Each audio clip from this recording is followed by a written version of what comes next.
sa Barangay Tayo.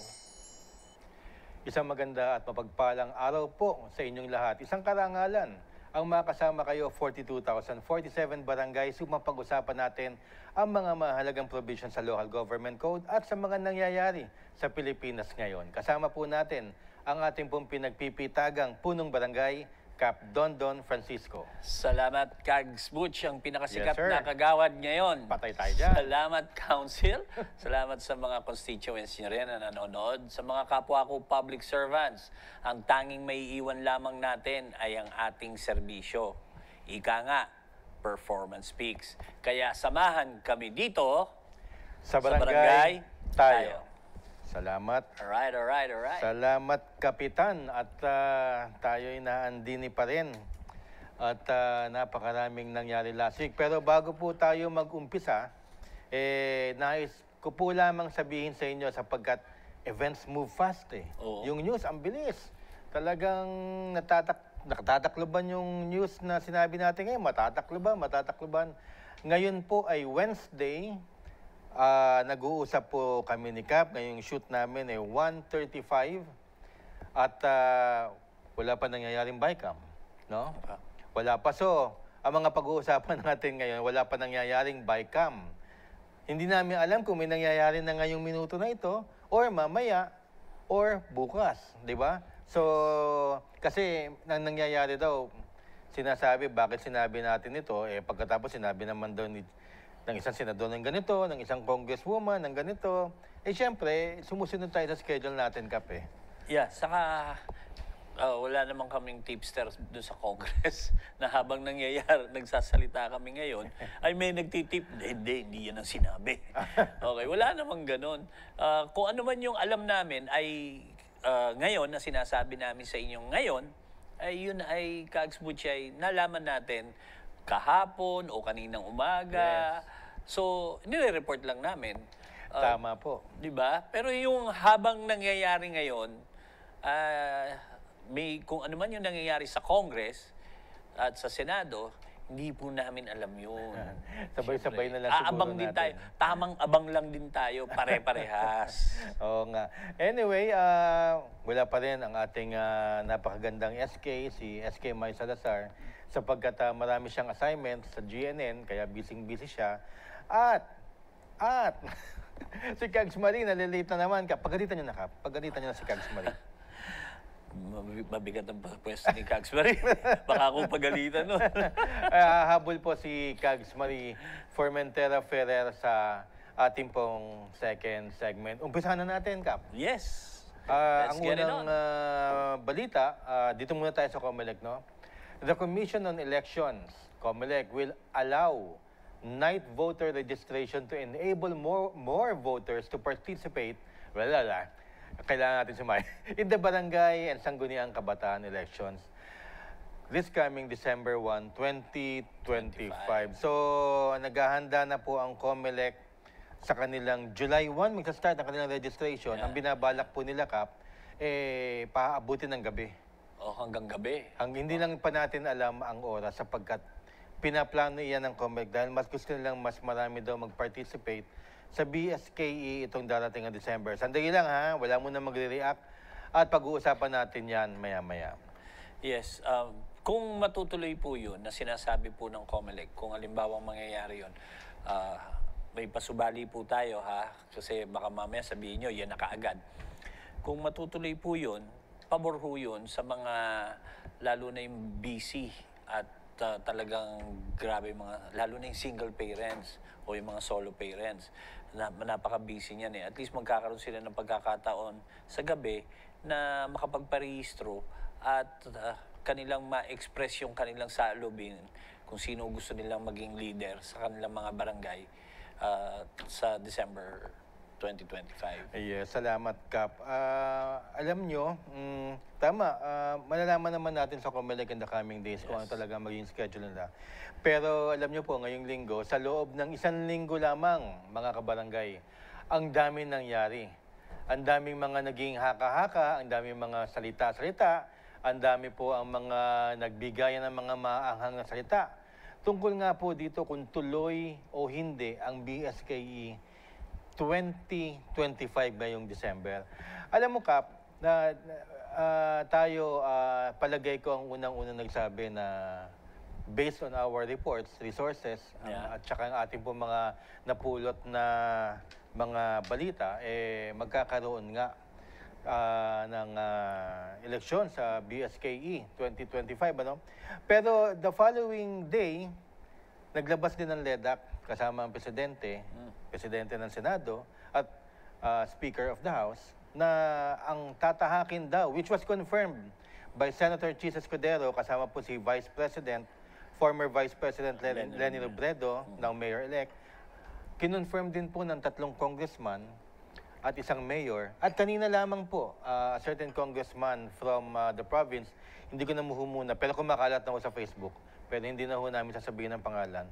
Yun nga po, ang sinasabi nila ngayon, ang tatahakin ayon sa napagkasunduan sa LEDAC ay magkakaroon po ng BSKE sa December 1, 2025 at ang paglalabanan kung magkakaroon po ng BICAM ay ang 4 years, 2 terms.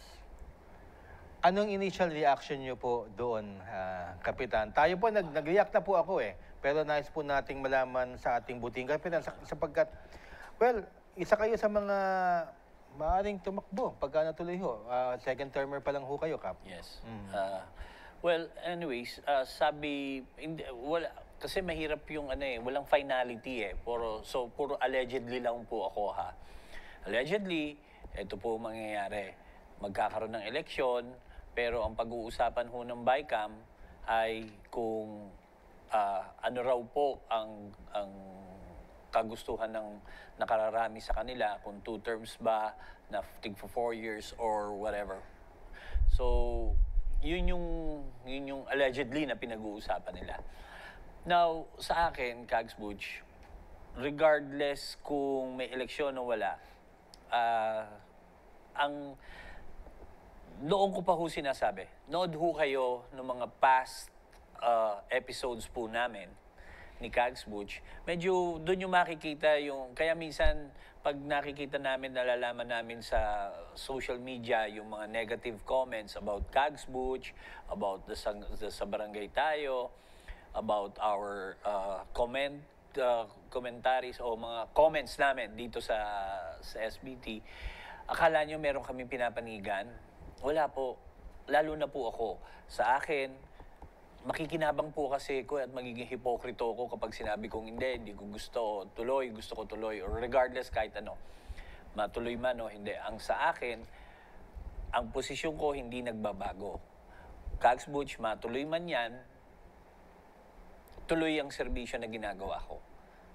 Hindi matuloy, tuloy po rin ang serbisyong gagawin ko para sa aking constituents. Kasi yun po yung legacy na may iiwanan ko regardless kung may eleksyon o wala. Hindi po ako binoto para po mamulitika lamang. Binoto po ako para magbigay ng serbisyo. At kung bibigyan pa ho ako ng pagkakataon na sasabihin ng Congress, sabi ng Congress, ano raw, 4 years, 2 terms. So, hindi natin alam, Kags Butch, yung 4 years ko ba ay yung susunod na 4 years ko ay yun na yung last term ko o reset sa Back zero. to zero. Di ba? Yan yung mga pwede pa naming pag-usapan o pwedeng matalakay dito. Pero ganun pa rin. Ang suma total, at the end of the day, service ang hinahanap ng mga tao sa atin. Kaya yung mga ibang tao gusto na magpalit, gusto na magkaroon ng eleksyon, probably hindi sila nakaka-receive ng service doon sa barangay nila. So, or, talaga lang naman gusto lang talaga nilang tumakbo, kaya sinisiraan nila yung mga nakaupo. Maraming bagay Kaya nga nasa demokrasya tayo, kailangan intindihin natin lahat ng panig. Alam mo, Kap, marami na nga nagtatanong sa atin at pati sa mga Facebook messages, pati na rin sa mga text messages, dyan po sa FB natin, personal account, at saka sa YouTube channel po natin, kung mag-prepare na ba daw sila, alam mo, kasi malapit na, 6 months to go And from the statements of the Senate President na nagsabi nung una na hinihintay na lang ang BICAM. Actually, up to now, hinihintay pa rin natin yung BICAM, ano? Na magkakaroon nga ng paglalabanan na yung 4 years, 2 terms. And although, ang huling kanyang kulatilya, ang kanyang kulatilya, pagbobotohan pa naman yan sa BICAM. Yes, So, basta ang konsensus sa LEDA, tuloy ang eleksyon, pero yung 4 years, 2 terms, hindi pa tayo nakakasiguro. Kasi, para sa akin, Kap, no, gusto kitang kunan ng statement. Ano? Halimbawa, hindi ka kapitan ngayon. 4 years, 2 terms, that's 8 years lang. Pero under our present laws, 3 years, 3 years, 3 years, 9 years. So parang umiksi. Well, actually, logically, umiksi. Umiksi talaga. Kung alimbawang first time ako papasok ngayon sa December at nanalo ko, expected ko dapat na ang susunod kong laban ay another 4 years, 8 years lang ako. Tapos ka na ng 8 years. 2 terms lang ako. 2 Hindi terms katulad lang. nila, 3 terms. Ay, Tapos, di ba? nakakabitin. Di ba? Hindi Meron naman. na naman, ano yan, meron na naman dahilan yan.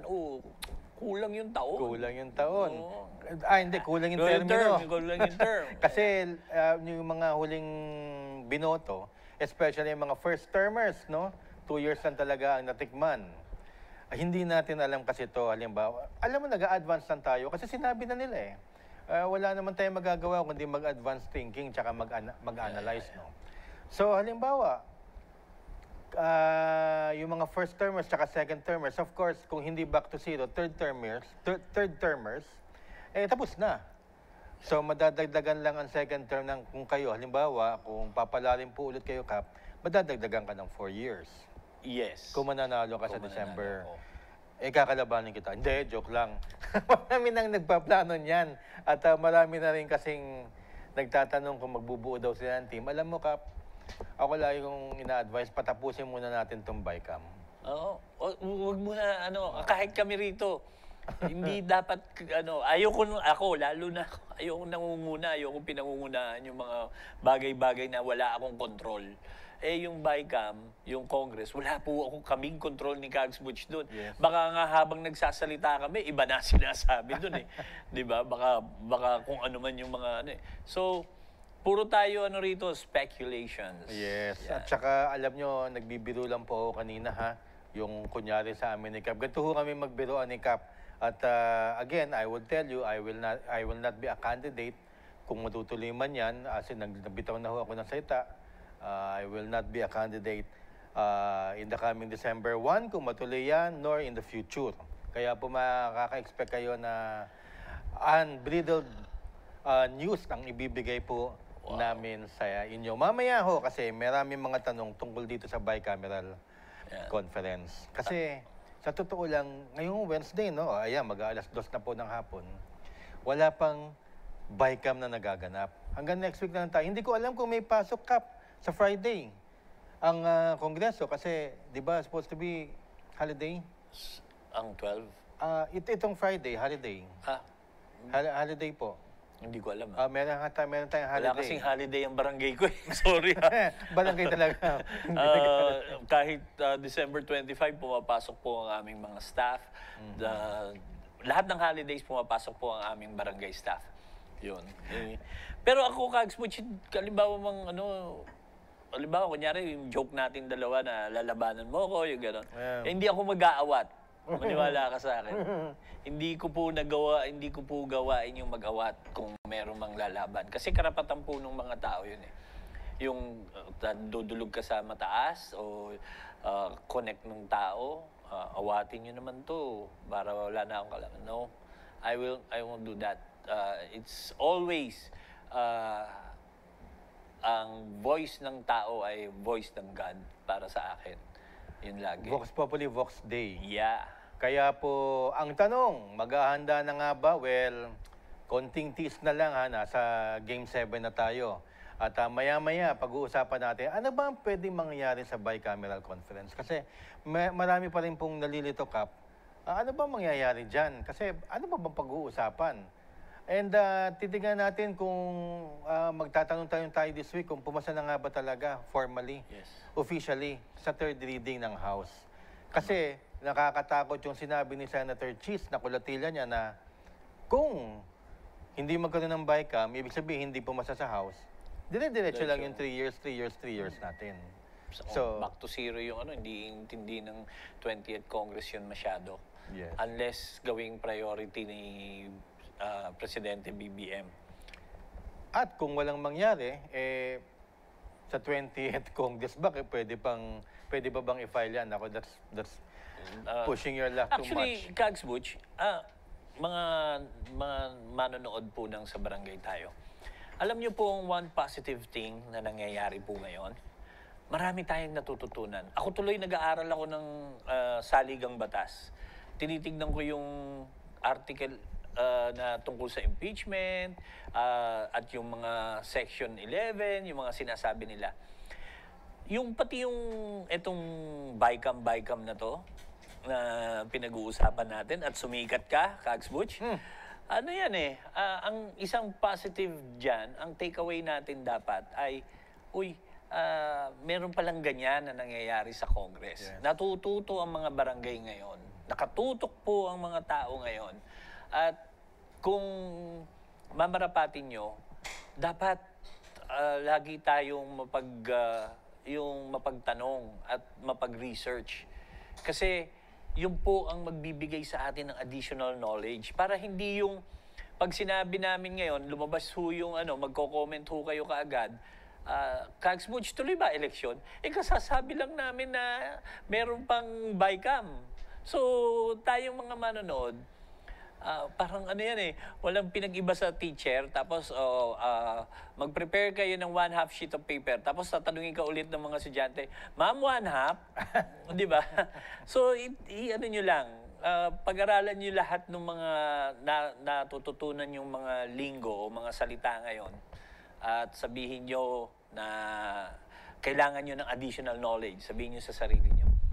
At marami kayong makikita nyo ngayon na tama, hindi pala dapat magsalita si Kags Butch, saka tama yung sinasabi ni Kags Butch, saka ni Kap Dondon, saka ni Kags Marie, na may mga pasubali kaming laging sinasabi. Hindi na kayo magko-comment ng negative lalo na kay Kags Butch. Diba? Well, I'm just glad everything turned out fine. At lumabas naman na tama ang ating mga... May bolang bilog no? Hindi naman, nakakatsamba lang tayo. Madamaw rin. Anyway, pag-uusapan natin ang bicameral conference. Hopefully, makasama natin ang ating magandang Hagawad, Marie Formentera Ferreira. Lahat yan susunod dito sa Barangay Tayo. Sa barangay tayo, ikaw at ako. Nagbibigay ng aral sa mga kagawad at kapitan. Sa